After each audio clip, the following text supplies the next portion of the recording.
Hello po sa inyong lahat mga ka-crypto. Ako po si Pinoy Crypto Trader at sa video na ito ay atin pong pag-uusapan ang aking technical analysis dito po kay Fluky Ino ngayon pong June 3 taong 2024. At ang ating pong nakikita rito ay ang kanyang daily chart time frame kung saan ay base po sa isang indicator natin dito ay patuloy po itong nakakaranas ng isang correction or isang retest. Ibig pong sabihin ay mukhang ito po ay magpapatuloy sa kanyang pagpagsak at maaari itong umabot hanggang dito sa nakaabang rito sa ibaba na isang support line natin kung saan ay nasa presyong 30 digits 21666.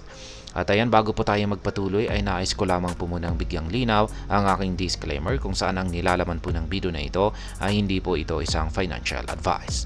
For education and information purposes lamang po ang layunin nito.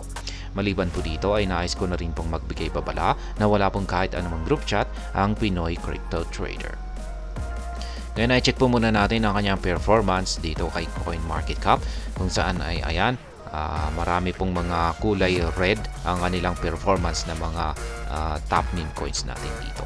Ibig pong sabihin ay nakakaranas po sila ng pagbagsak sa kanilang market price. Kaya ayan, isa na po ito dito si Fluky Ino kung saan ay ang kanyang 24-hour performance ay bagsak po siya ng 2.71%. Pero yung kanyang 7-day performance ay nananatiling gain pa rin po ng 7.26%. Ang kanyang market cap ay bagsak naman ng 2.68% pero ang kanyang trading volume ay lumago po ng 4.62%. Ngayon ay check naman po natin ang kanyang official X account dito kung meron po silang bagong tweet or announcement dito na maaaring makaapekto sa kasalukuyang presyo nito ngayon or sa mga paparating na araw. Ayan, wala po silang bago. Ayan, nung mga June 1 pa ito. Ayan, kung saan ay na-check na natin ito, nabasa na po natin yan sa nakalipas na technical analysis natin dito kay Fluky Ino. Ngayon ay balikan na po natin ang pagte-technical analysis dito sa daily chart time frame ni Fluky Ino. Kaya ayan, itong nakalipas po kasi na araw, ayan, noong May 30 ay nagkaroon po siya ng pagtakos or breakout dito sa price level na 30 digits 26307 kung saan ay isa po itong dating support line. Ngayon ay nagkaroon po siya ng retest dito noong mga May 31 at saka June 1. Yan, dalawang beses po siya na nagkaroon ng retest dito. At bigo po siyang makabalik sa ibabaw nito.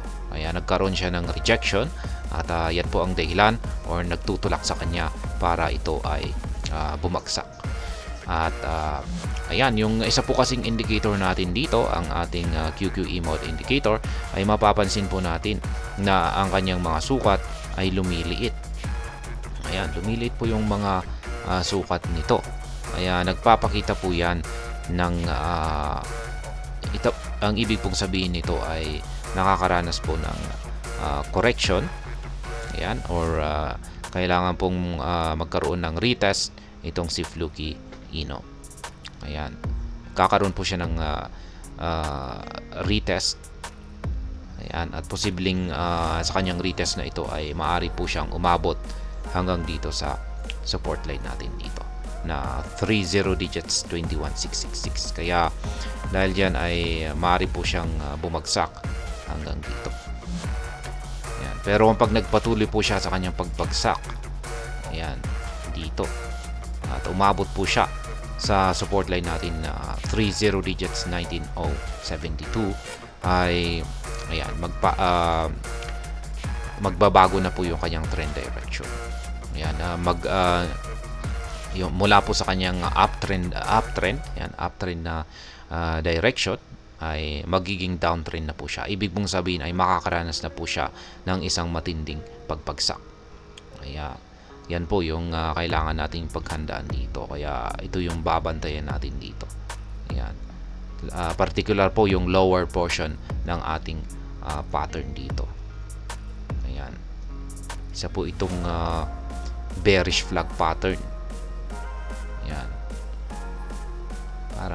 Parang bearish flag pattern pero ayan nga. Ayan, pag nagkaroon po siya ng breakout dito sa yan, kanyang lower portion ay ayan, makakaranas po siya ng matinding pagbagsak dito. Ayan ba, bumagsak siya ulit hanggang dito sa 30 digits, 10964. Yan, or dito sa 30 digits, 12898. Ayan, yan po yung babantayan natin dito. Pero pag tatalbog po siya rito sa ating support line dito sa ibaba. Ayan. At, or dito sa lower portion ng ating pattern na ito, ay patuloy lapang po siya sa kanyang pagko-consolidate dito sa loob ng ating pattern na ito. At ito ay habang naglalaro po siya rito sa loob ay unti-unti po siyang umaangat. Ayan. Ayan po yung aking mga live spot trading positions ko naman dito kay Fluky Ino. Ayan po. Meron po akong dalawa abang rito na sell pending orders dito sa itaas. Ito po yung dalawang kulay yellow na arrow signs dyan.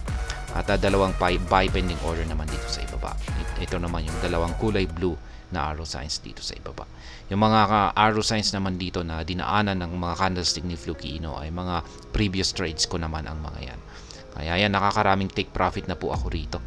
Yan, yung mga kulay yellow arrow signs na yan, ay yan po yung aking mga take profit dito kay Fluky Ino.